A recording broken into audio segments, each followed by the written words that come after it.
Salutare, salutare! Vă salut, domnilor! Da-ți român, Alex! Salutare, Rareș!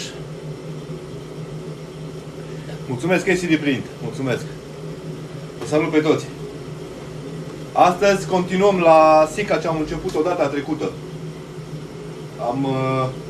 Am omis câteva zile, n-am mai putut să lucrez și astăzi o să continuăm cu ea. Nu sunt din Iași, am accent moldovenesc, nu sunt din Iași.